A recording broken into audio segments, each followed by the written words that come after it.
So, as you know, we went through this journey together from, ideating, starting off with an idea that you and your team have developed and submitted, to now making it to the semifinals, which will be held on September 17th, 18th, and 19th, 2026, September, which will be from 1 to 6 p.m. onwards. And we will send an invite to each team to schedule a slot for each of you for with the meeting details. We'll get in touch with you regarding that. So today we will be discussing, how can you proceed, or how can you develop your ideas from now to this until September, until the semifinals online presentation. How can you be developing your ideas, what you should be doing, how you can be approaching this journey together. And please feel free to send us any queries along the way. So, hi everyone.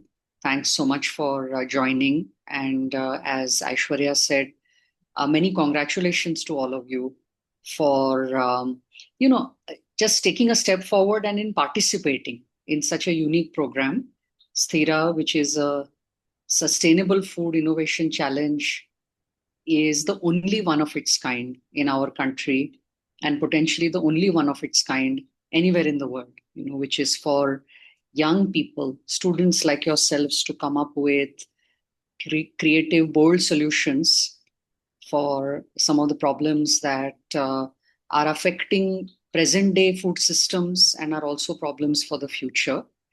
And how wonderful that so many of you from so many different disciplines, many of you are not studying food today in your undergraduation or in your master's program, or or if you're a PhD scholar, you come from very, very different disciplines, and yet you have decided to participate in a innovation challenge about food. So that's really exciting for us.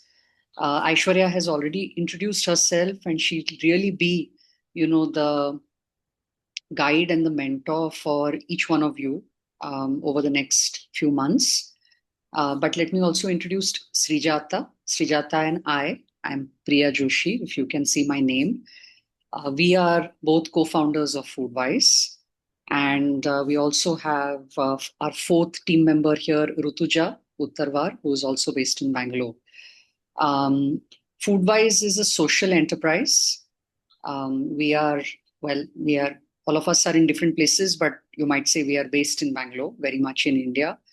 And, all of our work is focused on really influencing, changing how food is produced and also how food is consumed, so that we are building more resilient, stronger food systems for the future. A lot of our work is with young people like yourselves over the last 3 years. And STHIRA, which is especially for university students, as I said, and as you probably read through the process of application, is to, nurture, to discover and nurture big, bold ideas that young people like yourselves come up with for various problems. So thank you again and congratulations. As Aishwarya said, the purpose of today's call is to give you a very good understanding of what happens next. You have been selected from a large pool of applications. What happens next? How can you best prepare for it? So pay close attention to the call. If some of your team members have not been able to come today because of some conflicts, make sure that you share the information with them.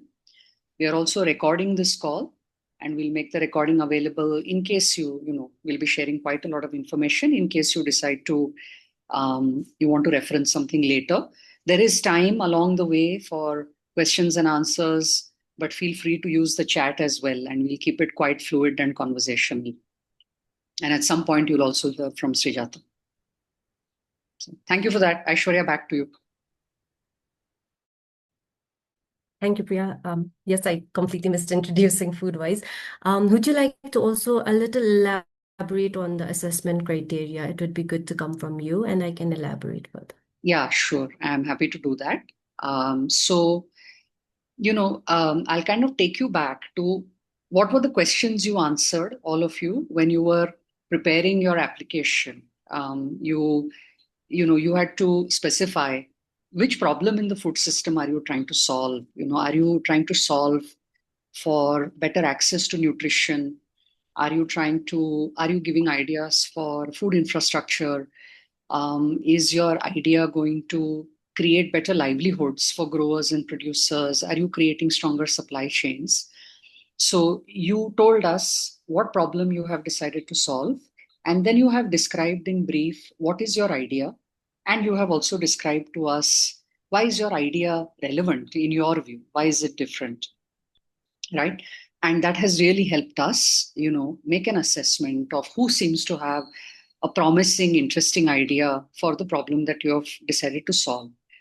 But an important thing, it's probably on your mind too, is the how will we assess your solution, your preparedness, your thinking as you come to the semifinals? And make a note of the dates. It's Aishwarya, if you just want to go back to the previous page, 17th, 18th, 19th of September. Your team will only need to come to this session on one day. Okay, one day, one specific slot, which Aishwarya will share the schedule with all of you in a few days. But mark these dates, because as of today, you don't know whether you will be required on 17th or 18th or 19th. It will be one of these dates at some point in the afternoon. And how will we assess? So we've actually written up these criteria on the STHIRA website from the very beginning, but we'll explain to you, what we mean. So we have three criteria. In a sense, very few, but they're extremely important. So pay attention to what they are. The first criterion is relevance of your solution to a real, meaningful problem. Are you really trying to solve a problem? And if so, exactly how? So be prepared to, if you have many of the teams here have the idea of creating a food product with something, either with well-known ingredients, or some of you also want to create food products using, more traditional ingredients that are not being used today, or ingredients that are maybe vanishing, from the landscapes. So if you are creating a new food product, we are going to ask you, do we really need another food product in the market? Do we need another cookie? Do we need another bar? Do we need another powder? Do we need another juice? And if your juice is going to solve a particular problem, what problem is it? Who will it solve that problem for? If your idea is to create some kind of infrastructure, maybe you want to create some kind of a food space in the city or somewhere, in the farm, then who is it solving for? So creativity is important, but linking it back to the problem is more important, especially because, when you think about food, there's a lot of abundance. So if we are going to do something new, we have to be sure that we are really doing it because there is a need and not just because we like it. The second criterion is what we call equity. And what that means is we will look at your solution and ask you, have you thought about functionality and creativity and sustainability? And what are those three things? You all understand creativity, right? I mean, is it innovative? Is it new? And even if it is not fully new, maybe you have thought of an existing product or service or platform or something in a new way. Maybe you have reimagined something that exists today. But is it useful? Does it work? Have you tried to create it? And you will be expected between now and September to attempt to develop your solution for real. What is the meaning for real? Not merely on paper, but something that you are able to show when you come to the session in September. It doesn't have to be perfect. It doesn't have to be complete, but we will try and seek your effort in making it usable, because in the process of making it usable, you will start to think about, does it really work? And if I have to make it work, then what am I going to have to do to make it work as a team? Do I have to make some adjustments? Will I need to get some help? Will I encounter problems that I have not thought about? So does it work? Is it creative? And a very critical thing, because remember, this is a sustainable food innovation challenge, not just an innovation challenge, is have you thought about social and ecological impacts? If your product or your platform or your service, it's going to require some material if you're going to come up with something physical. If you're going to require something physical in the form of material, some ingredients, some packaging, maybe, some other form of resources, who will you get it from? And if you have thought about where you're going to get it from, then have you thought about how they will benefit from your solution?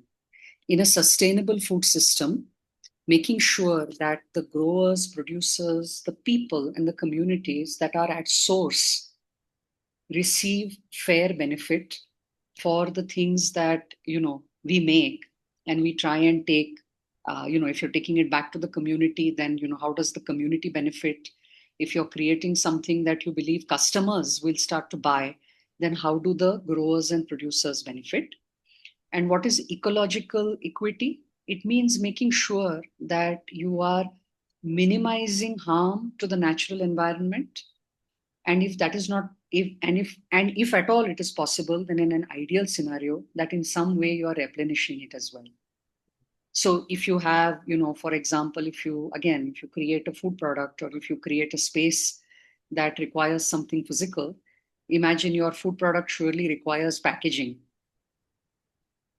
And if you say that the only solution for your product is plastic, then you have instantly just generated more plastic that will go into the landfills of the world. So, go back and look at your solution in your team this way. Have we thought about where the materials are coming from? Who is in the supply chain? How will they benefit? How will we make sure that they benefit? Even if you have not thought about it today, use this 1 month between now and September to think about, as one of our team members who's not here at the moment would say, and as Aishwarya also very often says, you're definitely thinking about the humans, but have you thought about all the humans who are involved in your solution and who should benefit from it? And also, equally importantly, are you thinking about the non humans? What will happen to trees, forests, water sources, pollinators, animals? All of these are involved in the food system as well. So, somewhere, wherever your solution is touching communities and biodiversity of any form, we will seek to understand how much have you thought about your solution in relation to them. So that is equity. And the third, which is maybe the most apparent, obviously, is what is the potential for impact? Are you able to describe today? You may not be able to measure everything between now and September. We understand that, we don't expect it, but are you able to imagine and describe how will impact be measured? And will it be measured by growing your solution? Will it be measured by creating maybe a model through which other solutions can be created? So read the words on this page carefully. They are all on the website. Have you thought about either scalability or replicability of some kind, while you're still respecting that there is a certain context in which this has to be done? So I hope that's clear. Srijata, Aishwarya, Srijata, if you want to add any color to what I've described, please do. No, no, that's great, Priya. I think Aishwarya has some great examples in the next few slides. Yeah. Maybe Aishwarya, you could walk through some of the examples of what we Yes, will look for and what sure. we expect. Hmm. So, yeah, thank you, Priya, for explaining the assessments in detail. And you also, Priya has also touched upon, like there are different kind of submissions that we've received. Some are food products, some are, community and consumer services. We will get into details for broken it down very clearly for you to understand, how you can be using this to support your ideas to develop further. So we have broken them down individually as per category, so I can explain that to you. And we can start off with food products, right? So a must do for food products. So you can take this like your as a checklist also for you to, simplify how to approach this next few weeks.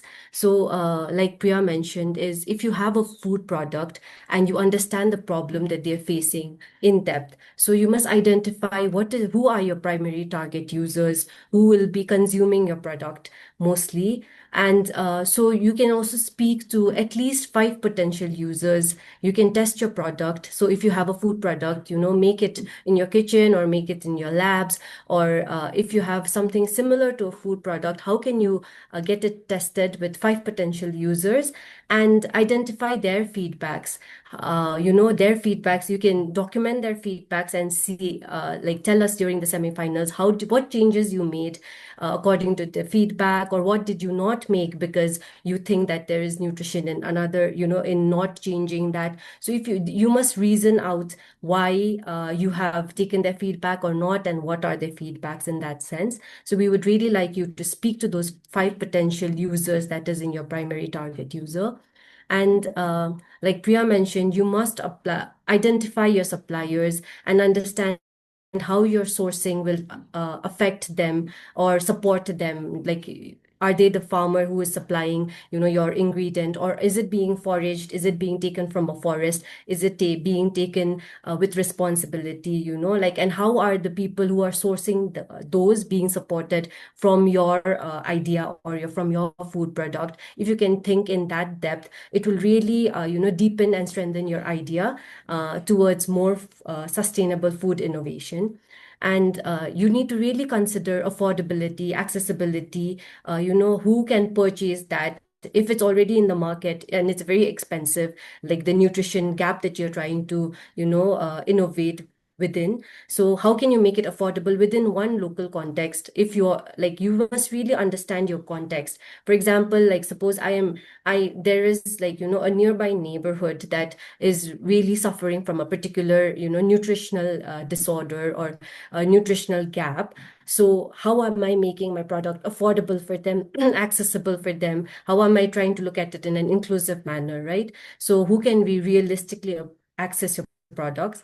And there are themes within food products as well. So you may have chosen improving access to nutrition. So you must really understand what are the current, like, you must really demonstrate and identify and make it clear in your presentation during the semifinals, is how does your product address the current market gaps that is there? What is not there nutritionally accessible, affordable? How are you making that? How are you, bridging that gap in that sense?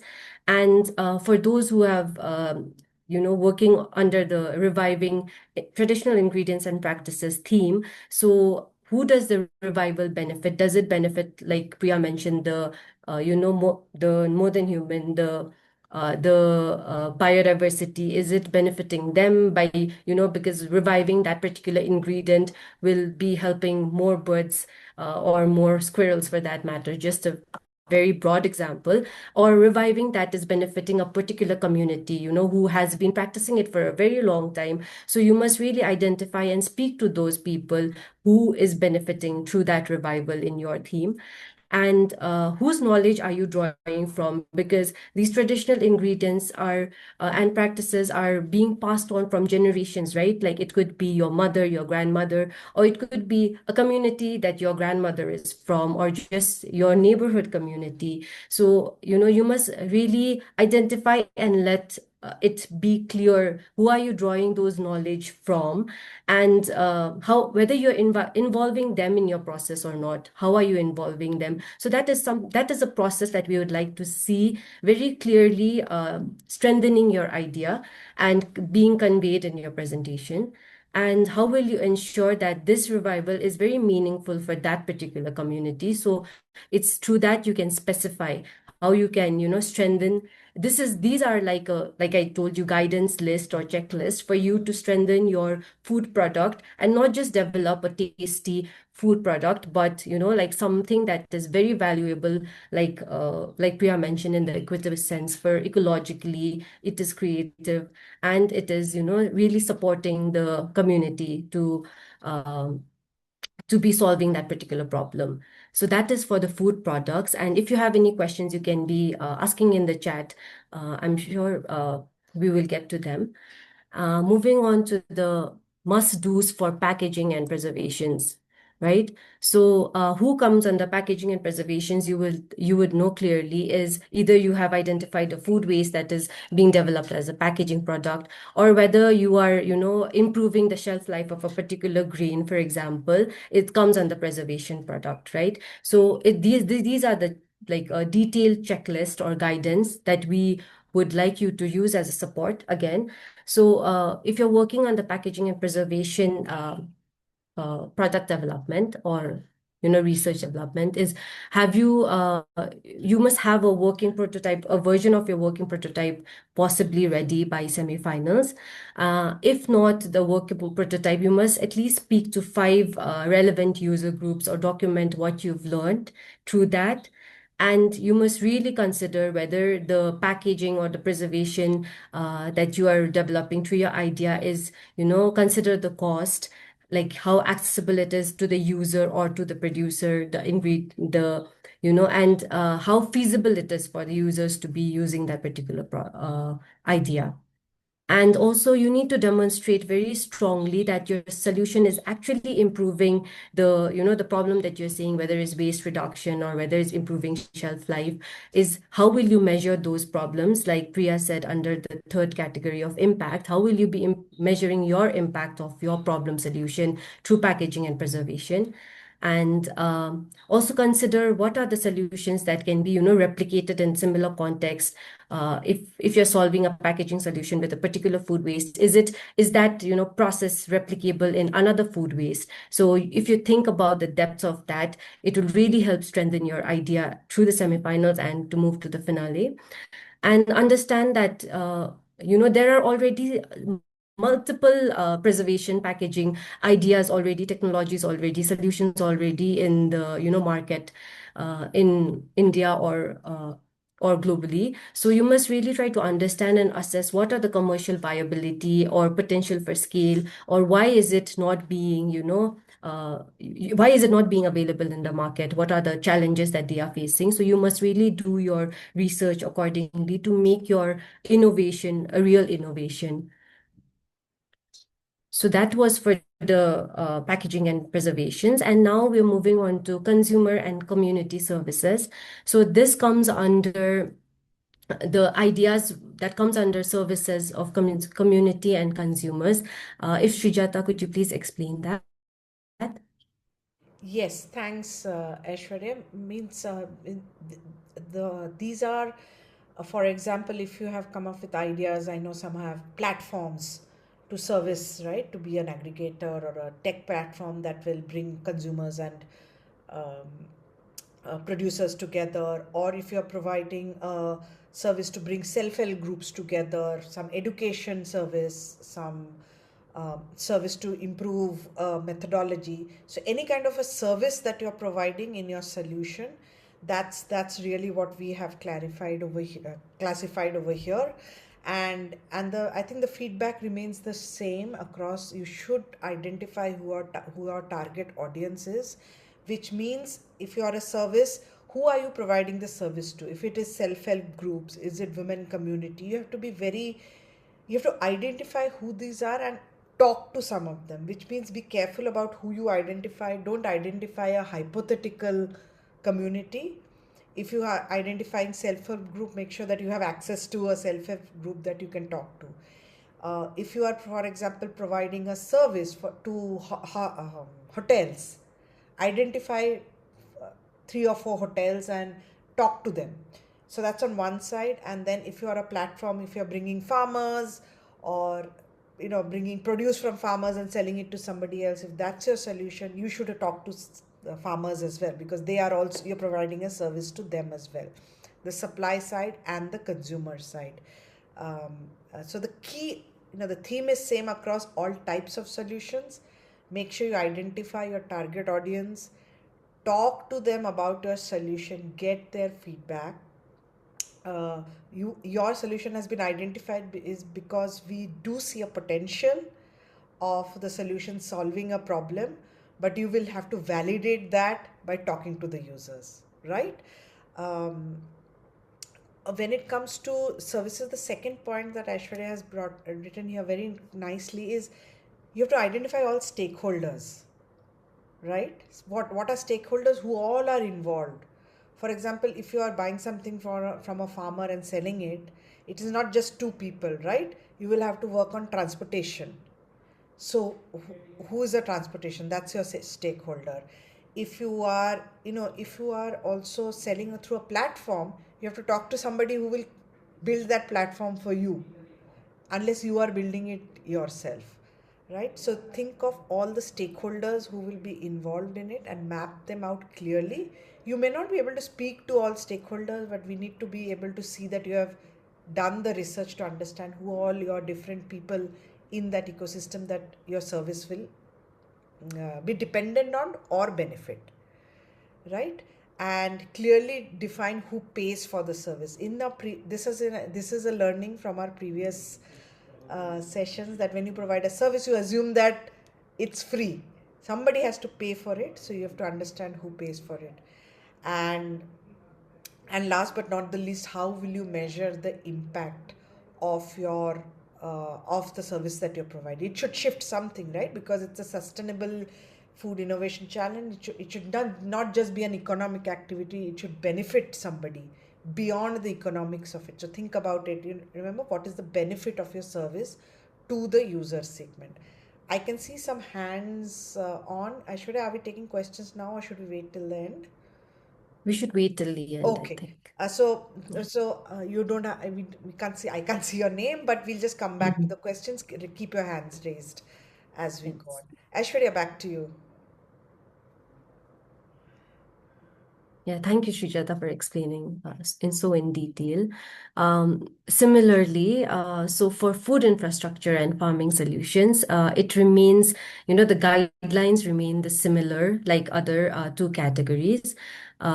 So, having a working prototype ready, at least the process of a working type prototype ready till the semifinals, and we would hopefully expect you to have a working prototype ready by the finale and demonstrate how it works.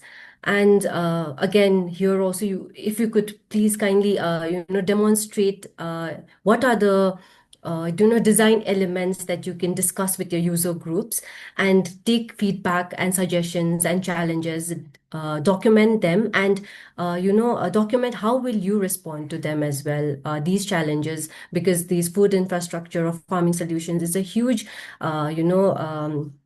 area of work. So it is really a learning process for us also to document what are the users experiencing. It could be in beneficially or not.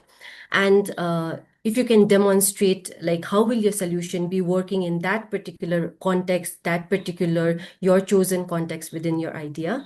And also, how can you think of these elements of, because you may have an infrastructure in urban space or in a canteen space or in a terrace garden space. There are so many, it is very specific to your idea context, but you must think beyond your idea in terms of, is it consuming a lot of water? So think about water, energy usage, the wastage that is generated, or it is not, it is addressing some wastage problem, or, the maintenance, the very important thing to identify is also who will operate and maintain the solution after you have designed. Will they be a specific group of people who will be trained for it, or will it be an existing body of, organizations that is already existing? If you can identify and speak to them as well, and consider like how can how can you make it accessible to humans, or the other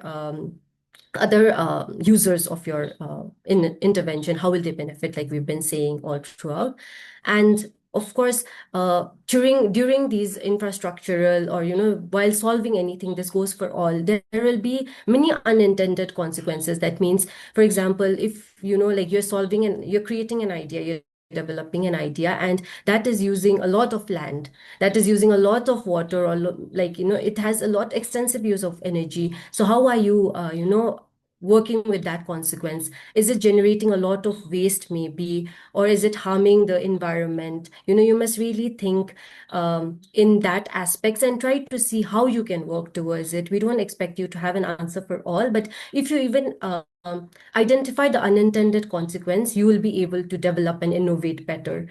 Um, so with that, we will move on to the moving on from assessment, evaluation, and guidelines and for your presentation. This is a little bit of guidance towards how you can be prepared for the presentation and the structure of it. So, like we mentioned before, you will have a slot scheduled, and the Zoom call will be provided to you in advance. So please join. We would like to really request you to please kindly join 5 minutes before your scheduled time. It is very important. And make sure that each of your team members have their videos on during the entire presentation. Of course, it is very important for you to have your microphone or camera or any, Wi-Fi checked. So please look at the technical aspects before your presentation. And so you will have 8 minutes to present your ideas and 5 minutes for Q&A round from the jury's side. So please, we would request during the 8 minutes, if all your team members can speak, it would be really good. And you can also use any audio visual mediums or any prototype PowerPoints and any other mediums during the presentation within the 8 minutes. And this is very important for you to know that if you're unable to join within your allotted scheduled slot, please let us know in advance so that we can reschedule it.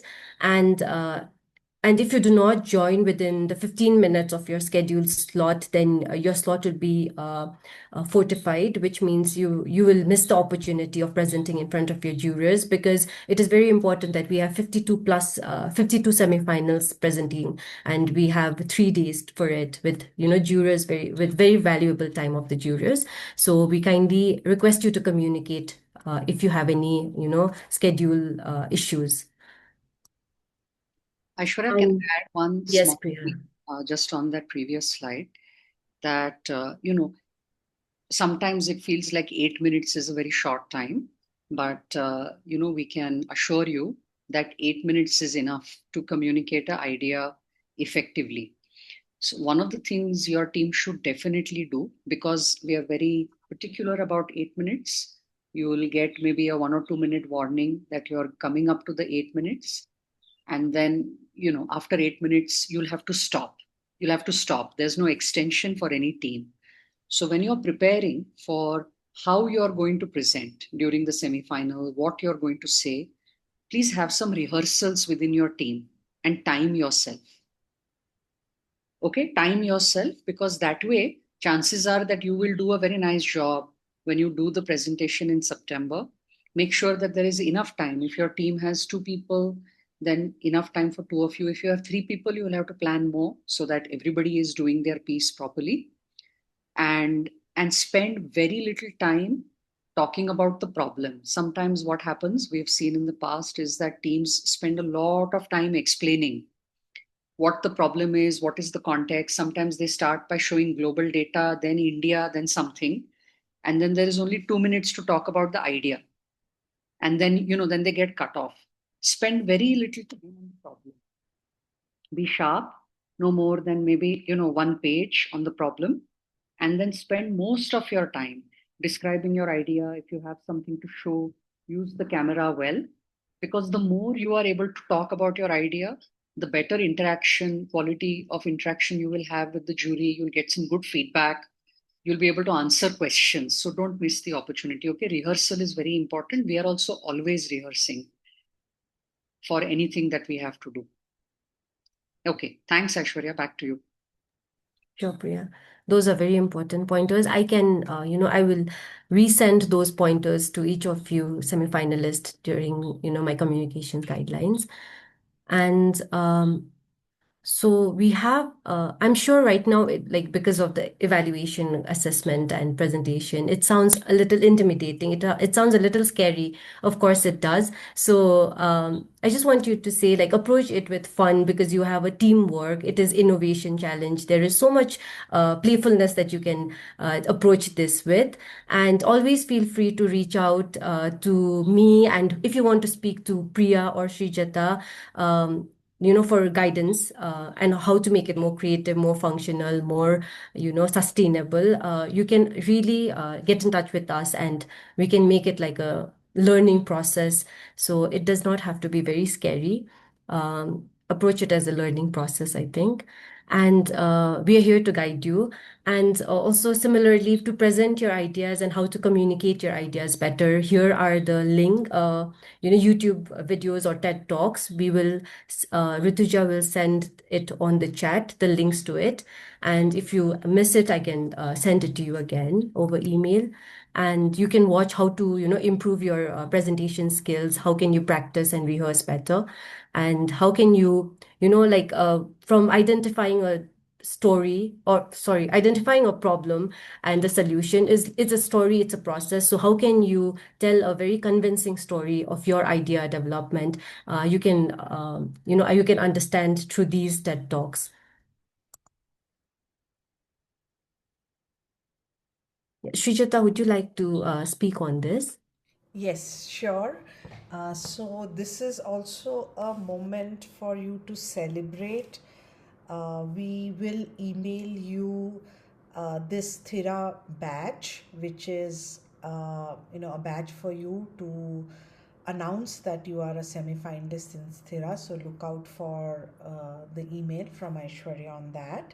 You can use this badge, you and all your team members, to build your social media brand, because it is a big milestone. Not everybody reaches the semi-finals. So we'll provide you with this badge, and you can use it, on your profile picture or on your social media profile as well. And I think with that, we'd like to just wish you the best while you, go through this learning journey with your team. I hope it is going to be exciting, fun, it's going to be adventurous also in some way. And I hope you will enjoy the process. And of course, it will be stressful during the semifinals, but I hope it will be all worth it for you. Um, and yeah, with that, please feel free to contact us with any queries. We will arrange another open session call, similar like today, to answer any of your queries. So if you have any of them listed down, and you can come with it, or you can email it to me. I have been contacting you regularly, or like Srijata just mentioned, you can message on the Foodwise number as well. So please feel free to use our support through this process. Thank you. Thank you, everyone. Thanks, everyone. All the best. We look forward to seeing all of you on video in September. Didn't see a single face today, but other than the faces we are used to seeing, which is our own team. But we hope that we will see all of you very soon in a few weeks. All the best.